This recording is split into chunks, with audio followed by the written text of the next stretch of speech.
किशोरी लाल जी की बेटी राघव की शादी की बात जगह जगह चल रही थी।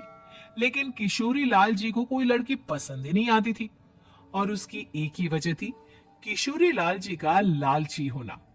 उनको लड़की वालों से मोटा दहेज चाहिए था। और इसी चक्कर में एक दिन वो एक बहुत पैसे वाले के घर अपने बेटे का रिश्ता लेकर पहुंचे। उस आदमी का नाम था ओम प्रकाश। देखे किशोरी लाल जी, मेरी एक ही बेटी है और मेरी सारी संपत्ति जायदाद सब कुछ मेरी बेटी नैना का ही है। पापा, नाम से लगता है बहुत खूबसूरत होगी। कितना अच्छा नाम है ना, नैना। ओ वैसे बात तो सही है आपकी। अब इतना पैसा है, जमीन जायदाद है, इकलौती बेटी, आप भी क्या करेंगे? सब कुछ उसे ही देंगे ना। बिल्कुल ठीक पहचाना आपने।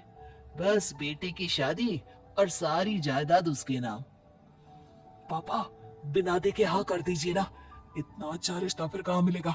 माला माल हो जाएंगे हम। मैं अपनी बेटी को बुलाता हूँ। अरे नहीं नहीं नहीं नहीं, आपकी बेटी का नाम नैना है, सुनकर ही लगता है बहुत सुंदर होगी। रहने दीजिए अंकल, मैं तो आपकी बेटी के नाम से ही इतना खुश हो गया हूँ कि उसे बिना देखे शादी करने को तैयार हूँ। अब तो मैं उसका चेहरा सीधे शादी के बाद ही देखूंगा। और इस तरह राघव नैना का चेहरा नहीं दिखता और उससे शादी कर लेता है। शादी के बाद अपनी सुहाग रात पर जब राघव नैना का घूंघट उठाकर देखता है तो नैना की आंखें बंद थी। कितनी खूबसूरत हो तुम नैना। जरा अपनी आंखें खोलकर मेरी तरफ देखो तो सही। नहीं, मुझे शर्म आती है। अरे, मैंने तुम्हें शादी से पहले भी नहीं देखा, और अब अगर तुम आंखें खोलकर मुझे देखोगी भी नहीं तो मुझे अच्छा कैसे लगेगा? इससे पहले कि नैना अपनी आंखें खोलकर राघव की तरफ देखती, अचानक से लाइट चली गई और राघव नैना को पूरी तरह से देख भी नहीं पाया। अगली सुबह नैना राघव के लिए नाश्ता बनाकर लेकर आई। अरे ये क्या? आधा पराठा सीका हुआ है और आधा बिल्कुल कच्चा। ये तुमने क्या किया नैना? बहू, तुमने क्या आधा पराठा तवे से नीचे लटका कर रखा था, जो आधा सिका है और आधा कच्चा? मुझे जितना दिखेगा उतना ही तो सीखूंगी ना पापा जी। जहाँ जहाँ मुझे नजर आ रहा था वहां मैंने सीख लिया, जहाँ जहाँ नहीं दिखा वहां कच्चा रह गया होगा। इसका क्या मतलब है? ये कैसा मजाक कर रही है तुम? अरे बहू, तुमने इतना लंबा घूंघट क्यों लगाया हुआ है? देखो, हमारे घर में बहुओं को बेटी की तरह रखा जाता है, और फिर तुम तो इतना सारा माल लेकर आई हो।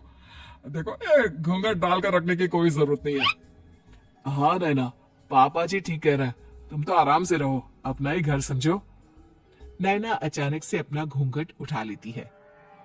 अरे ये क्या पापा, नैना की तो एक आंख फूटी हुई है। नाम से नैना, लेकिन ये तो कानी बहू निकली। मेरे साथ धोखा हुआ है, धोखा। बिना दिखाए अपनी कहानी लड़की मेरे संग ब्याह दी। मुझे कहानी भी नहीं चाहिए।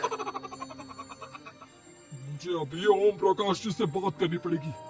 आखिर उन्होंने मेरे साथ ऐसा किया क्यों? अरे, आप लोगों ने ही तो पापा से कहा था कि आप लोग शादी से पहले मुझे देखना नहीं चाहते। अब मेरे पापा पर क्यों इल्जाम लगा रहे हैं? अरे लेकिन उन्हें बताना तो चाहिए था ना कि तुम कहानी हो, एक आंख से तुम्हें दिखाई नहीं देता। किशोरी लाल और राघव नाराज होकर ओम प्रकाश को अपने घर बुलाते हैं। पापा जी, ये आपने क्या किया? शादी से पहले बताया क्यों नहीं कि नैना की आंखों में परेशानी है? अरे आप ही ने तो लड़की देखने से मना कर दिया था। अरे लेकिन आप बता तो सकते थे। आपको तो हमारी बेटी की प्रॉपर्टी चाहिए थी, वो भी पूरी की पूरी।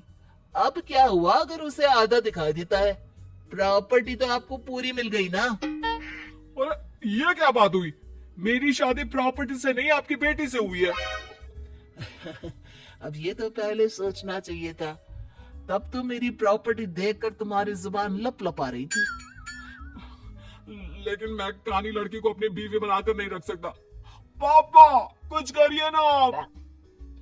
हाँ, करता हूँ। देखिए ओम प्रकाश जी, आप हमारे साथ ऐसा नहीं कर सकते। और तुम देखो, अगर तुमने मेरी बेटी से शादी तोड़ी ना तो जो भी प्रॉपर्टी मैंने तुम्हें दी है वो तो पूरी की पूरी वापस ले ही लूंगा, और आधी प्रॉपर्टी तुम्हारी भी लूंगा। अरे मेरी आधी प्रॉपर्टी भला क्यों लेंगे आप? इसलिए क्योंकि मेरी बेटी को आधा नजर आता है और उसकी नजर अभी तक तुम्हारी आधी जायदाद पर ही पड़ी है। अब तुम उसे घर से निकालोगे तो कुछ तो लेकर जाएगी ना। और अगर हम आपकी बेटी को अपने घर की बहू बनाकर रखे तो?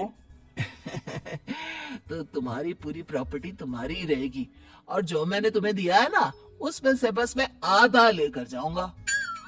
अरे लेकिन अब आप अपनी दी हुई प्रॉपर्टी में से आधी वापस क्यों लेकर जाएंगे? अगर मैं आपकी बेटी को अपनी पत्नी बनाकर रखने को तैयार हूं तो? इसलिए ताकि भविष्य में अगर तुम मेरी बेटी को धोखा दो तो उसके पास कुछ तो रहे जो पति का हो। वैसे मेरे पास तो बहुत कुछ है, लेकिन अपने पति की कोई निशानी तो उसके पास होनी चाहिए ना।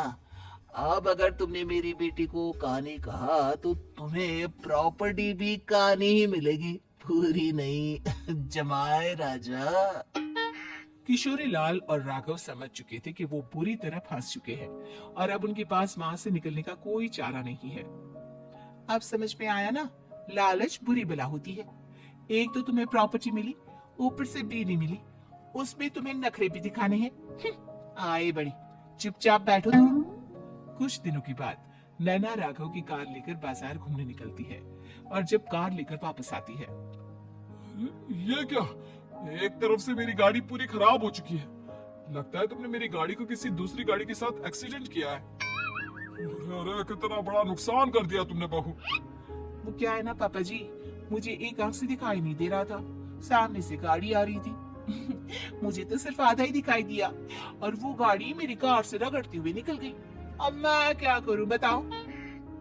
आप इसे ठीक कराने के पैसे कौन देगा? तुम्हारे पापा? तुमने मुझसे इस तरह से बात की? अभी रुको। नैना राघव की शिकायत ओम प्रकाश को कर देती है। देखो राघव, अब जो मेरी आधी प्रॉपर्टी तुम्हारे पास थी ना उसमें से आधी और मैं लेकर जाऊंगा, क्योंकि तुमने मेरी बेटी को डांटा। अरे नहीं नहीं पापा जी, गलती हो गई, माफ कर दो। गलती की तो कोई गुंजाइश ही नहीं। अगली बार मेरी बेटी को डांटा तो बची हुई आधी में से आधी और ले जाऊंगा। लालच के चक्कर में हम दोनों ने बहुत बड़ी गलती कर दी बेटा। एक तो तुम्हें कानी बहू मिली और ऊपर से जो माल मिला वो भी काला। इस तरह राघव की हर एक गलती पर ओम प्रकाश उसकी प्रॉपर्टी का आधा आधा हिस्सा लेकर अपना सारा माल वापस ले गया और राघव को कानी बीवी से काम चलाना पड़ा। भाई लालच वाकई में बुरी बला है।